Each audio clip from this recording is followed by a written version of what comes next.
Sharp, it's a pleasure seeing you, man. It's got to be dark in there with the lights off and the shades on. Only as dark as you make it, man. You got to find the light. Stu Getz, hey, who is that? That's right, you're new. How you liking the show? It's great. It's a pleasure to meet you. Yeah. How's Tierney treating you? Is he okay? He's a good guy, A good guy, right? I've heard he's a great guy. Well, I mean, listen, here's the drill. We do this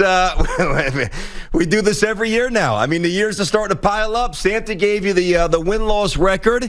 And, 8 years, the one thing that I would like to add, 8 years, only one losing season. Listen, it assures nothing. It guarantees nothing. That 1 year, by the way, is back in 2018. But I think that put in the research. I think I'm ready to roll. So with that being said, we'll do this every week, every Friday, right about this time. I can do 5 college, 5 pros combo with 10. I could do 3 and 7. I could do 6 and 4. I could go 8 and 2, whatever it is.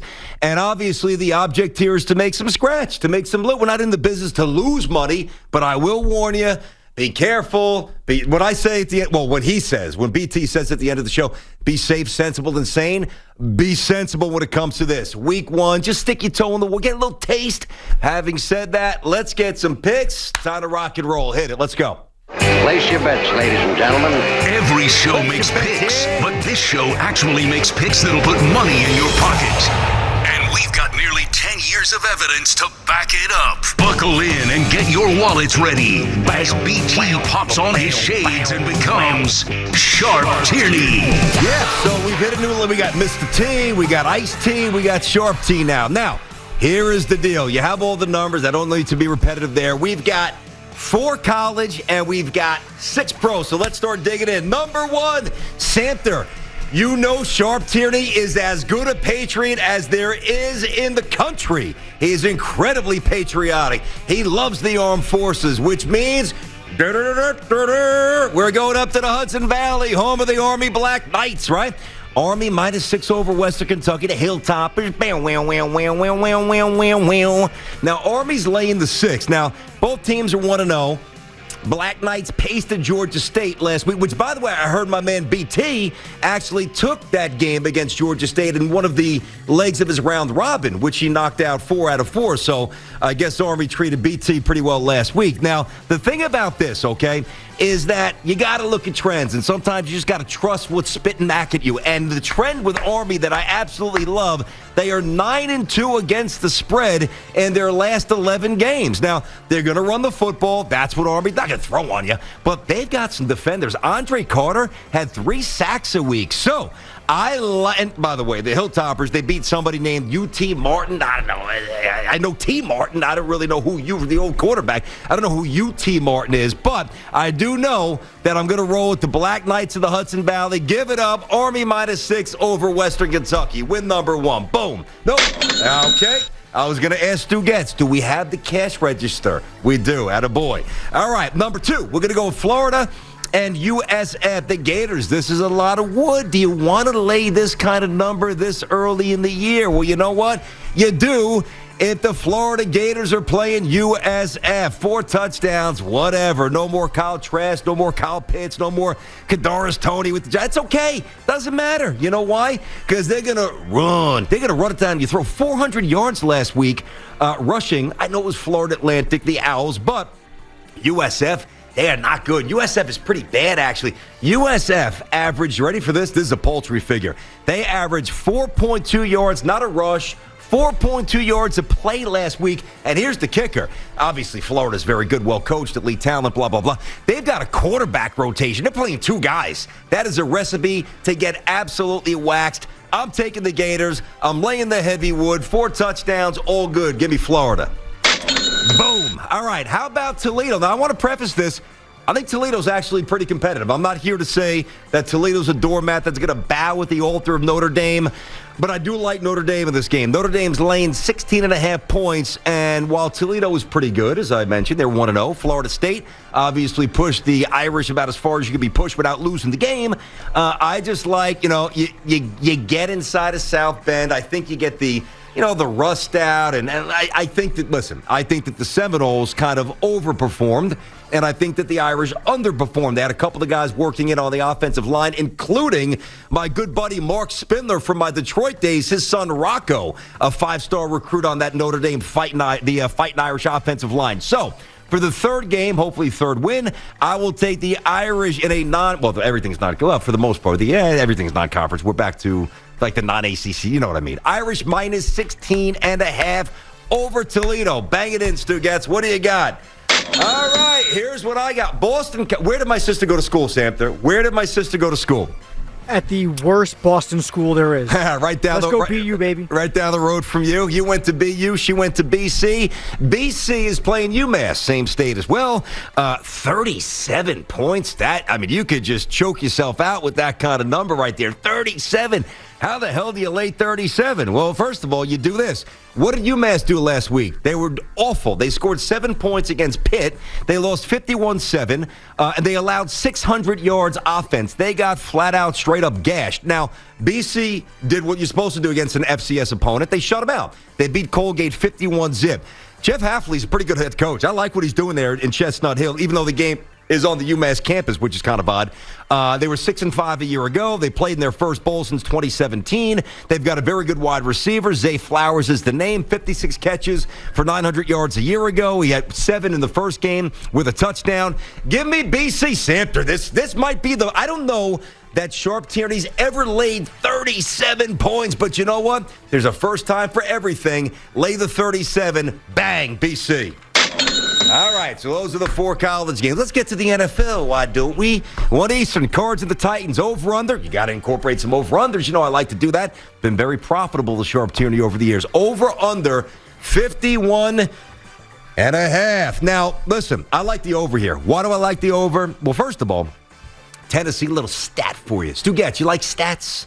Love stats. Stats, and more damn stats. Stats and lies. What's that expression Tiki uses?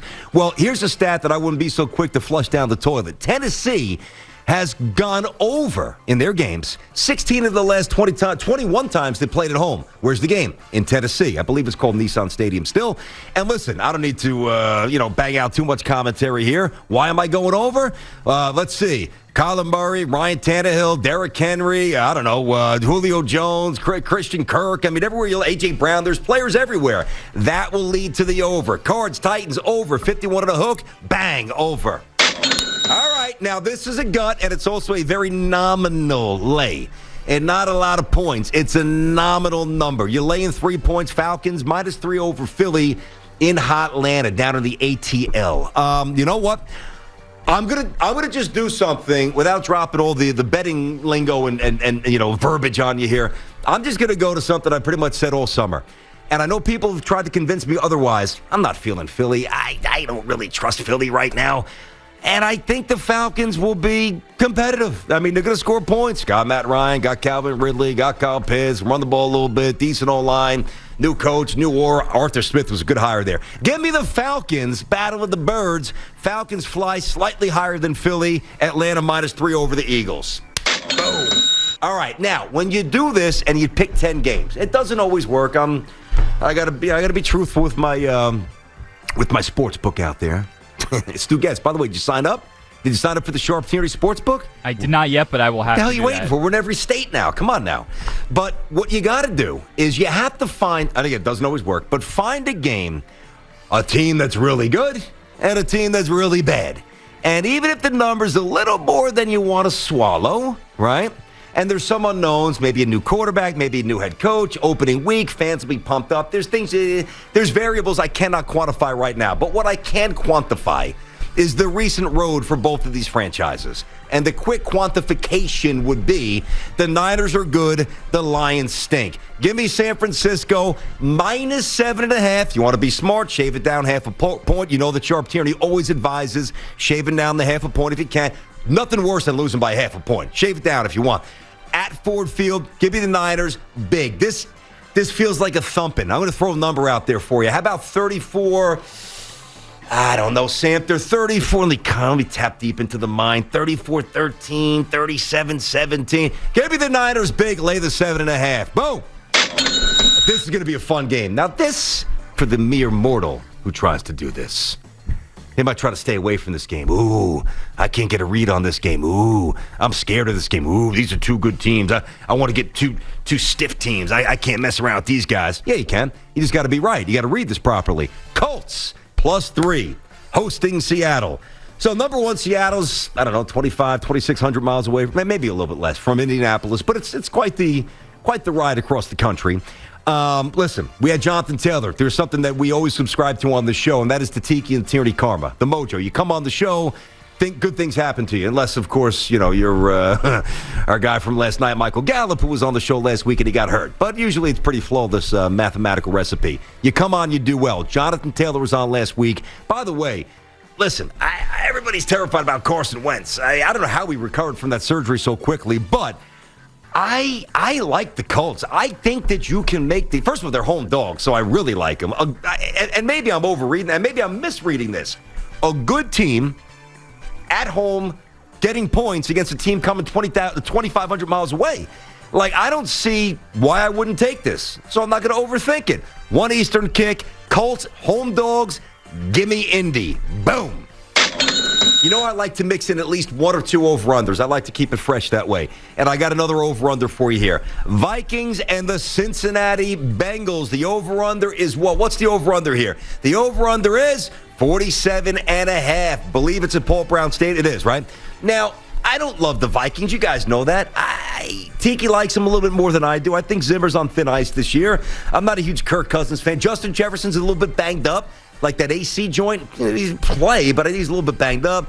Thielen, you got some players, Dalvin Cook. All right, maybe I'm selling them short. What I don't think I'm going to sell short is some of the firepower that the Bengals are bringing to the table. How do you hit the over when you do this, right? Well, one team's got to obviously carry the mail, but then you got to make sure it's not 30-3 or 30-10. And you know what? There's enough requisite talent, and at this point, third year for the head coach Taylor, continuity for Cincinnati, since he's going to score some points, man. Since he's not walking away with 10 points, since he's going to score a little bit. Give me the over. Minnesota, Cincy, 47.5. Over. Bang. Oh, good thing my partner's not here for this. He wouldn't like it. Denver, -3 at the New York Football Giants. MetLife, 4:25 Eastern. Well, I just gave it away when I said good thing Tiki's not here. Samter, are you surprised that I am about to take Denver -3? You shouldn't be if you actually listen to BT speak, when he's here, of course, because BT's a big proponent of the Denver Broncos being pretty good this year. So this shouldn't stun you. Are you surprised that Sharp Tierney is subscribing to what BT has espoused all summer? No, I feel like Sharp Tierney and this Brandon Tierney character you talk about, I feel like they share a lot of similarities. Oh, they do. They do.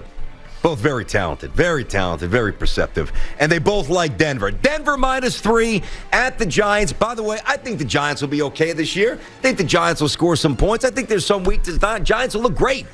But against this defense, with a little something to prove, and somebody who's not going to turn the rock over, and Teddy Bridgewater and Courtland Sutton back, and a lot of other weapons, but Noah Fant's a good emerging tight end. I've got the Denver Broncos. Sorry, Giant fans. Denver -3. So here we go. In summation, real quick. Army -6 over Western Kentucky. Give me Florida. Lay the 28. Gators rout USF. How about Toledo trying to hang at Notre Dame? Irish win by at least 16.5. Lay it. And speaking of laying, BC, a hefty 37, a whopping 37.